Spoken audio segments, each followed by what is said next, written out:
L'image subliminale est l'un des outils les plus ignobles qu'il soit, puisqu'il est là pour insuffler à notre insu les idées les plus répugnantes.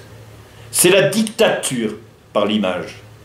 Aujourd'hui, il n'est même plus besoin d'utiliser une image cachée parmi les 24 images secondes. Il suffit tout simplement, par un scénario habile de 2 à 3 minutes, d'amener le téléspectateur par un dédale de scènes anodines à la séquence finale qui renferme l'idée que vous devez accepter. La seule solution, quand on connaît les méfaits de cette subliminalité, est de zapper pour y échapper, mais tout le monde n'a ni le réflexe, ni le temps d'utiliser son arme, la télécommande, pour tuer dans l'œuf cette dictature par l'image. Ainsi, le Covid a amené les pouvoirs publics à user d'une telle propagande pour asseoir en toute quiétude sa dictature sanitaire, de là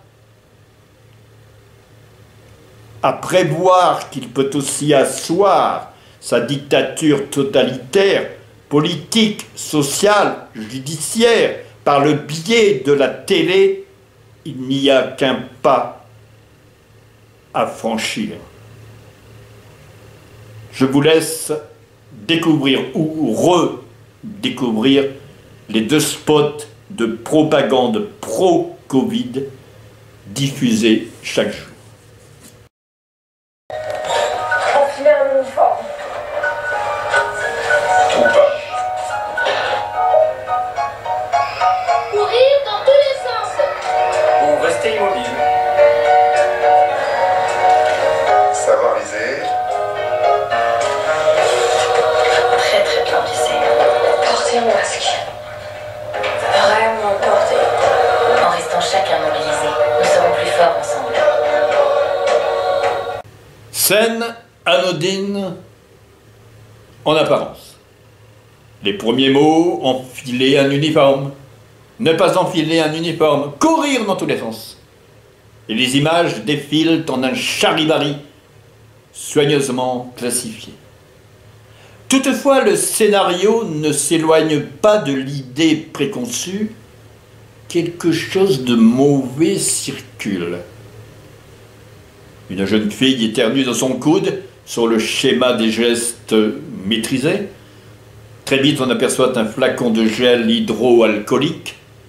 À noter qu'on n'évoque pas le mot masque, mais tous les pseudo-comédiens en portent. Nous sommes mis devant le fait accompli. L'homme, en toute occasion, porte et doit porter un masque. C'est devenu aussi normal que d'enfiler une paire de chaussures ou un pantalon ou une jupe. Savoir viser. Une aiguille qu'une infirmière enfonce dans le bras d'une patiente. Commentaire très très bien visé. Subliminale allusion au fameux vaccin, la potion magique du nouveau druide Panoramix.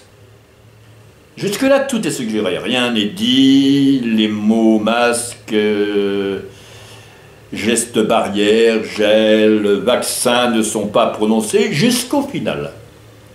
On voit des gens masqués, gel, une aiguille, mais ces mots ne sont pas prononcés, juste suggérés.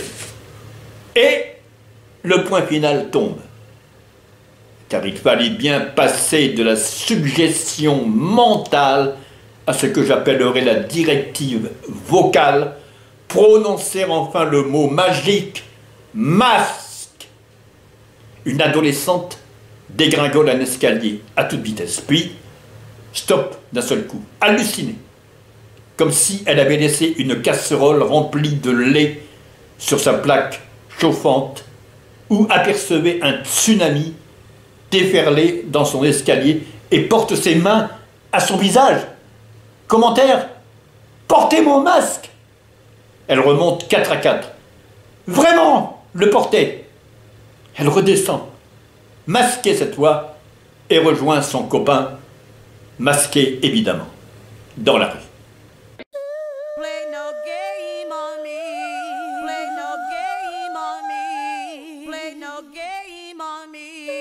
Play no game on me.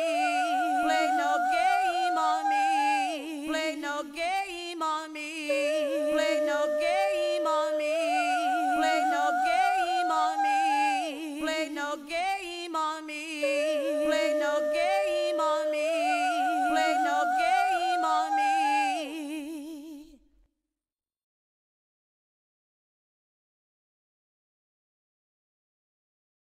Point final, toute cette déambulation, ces séquences apparemment anodines, porter un uniforme, ne pas en porter, courir dans tous les sens ou rester immobile, pour en arriver à la sacralisation mystique, le masque, comparable à la quête moyenâgeuse du Graal. Oui, le masque est devenu un point d'orgue inévitable. Il est le ciboire, l'objet sacré, aussi sacré que jadis le crucifix, et en faire fi devient un sacrilège, un blasphème encore plus outrancier que caricaturer Mahomet. Le deuxième spot publicitaire est encore plus vicieux.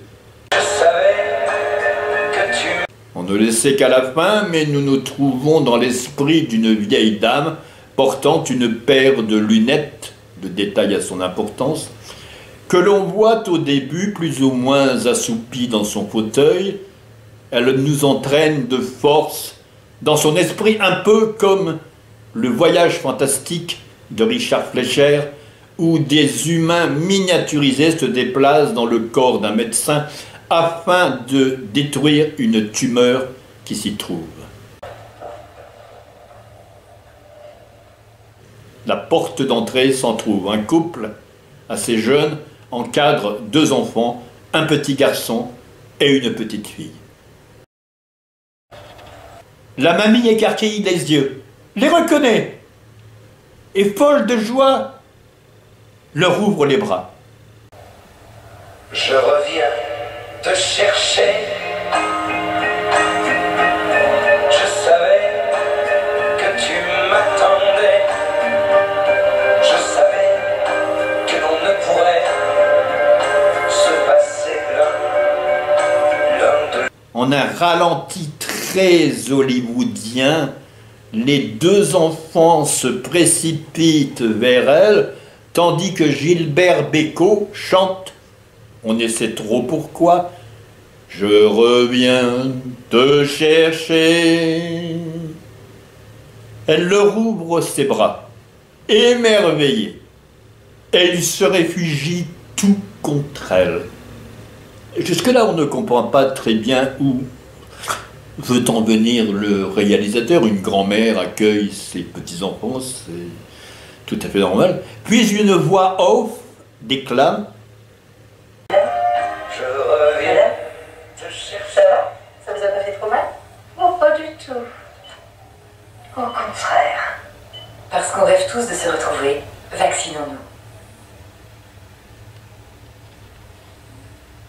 Ça vous a fait mal?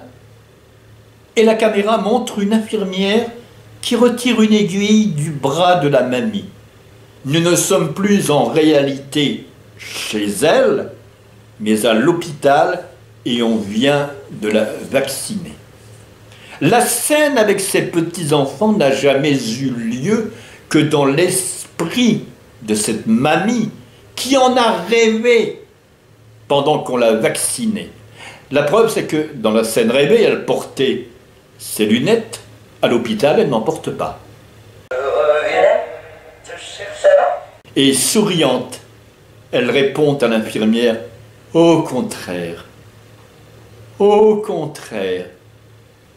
Et l'infirmière, qui a compris, sourit. Trouvaille du scénariste qui nous fait passer du rêve à la réalité, et les mots de la vieille dame signifient que la scène avec ses petits-enfants va enfin se réaliser, car désormais soumise au vaccin, elle n'aura plus peur de les serrer contre elle et de les embrasser.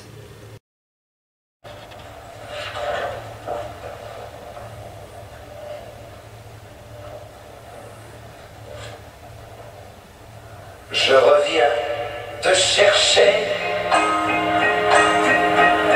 Je savais que tu m'attendais.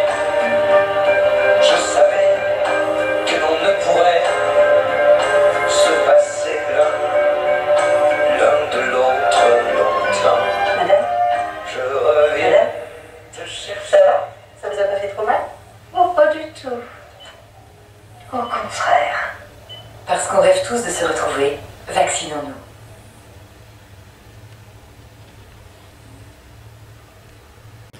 Jamais un tel spot d'embrigadement n'aura pu jouer autant sur les bons sentiments et les relations touchantes petits-enfants, grand-mère, à laquelle toutes les personnes âgées vont s'assimiler.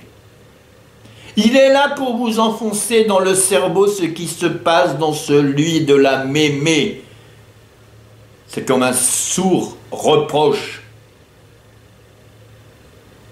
Si vous n'agissez pas comme elle. Les spots publicitaires portant sur le Covid renferment tout un fatras, habile certes, de non-dits, de responsabilités à prendre, culpabilisatrice, et jamais la manipulation mentale n'aura été transcendée à ce point dans le subliminal criminel. Par le Covid-19, nous sommes parvenus, comme le disait Aldous Huxley, dans le meilleur des mondes. Faites comme moi. Ne vous laissez pas envahir par ces deux spots. Dès que vous apercevez le début de chacun, brandissez votre télécommande et vite, changez de chaîne avant de vous laisser hypnotiser et embrigader par les pouvoirs publics. Car, si vous acceptez ce genre de spots dictatoriaux, vous accepterez aussi à l'avenir tous les spots qui vous vanteront les bienfaits de Macron, Véran et Castex. Merci. Play no game.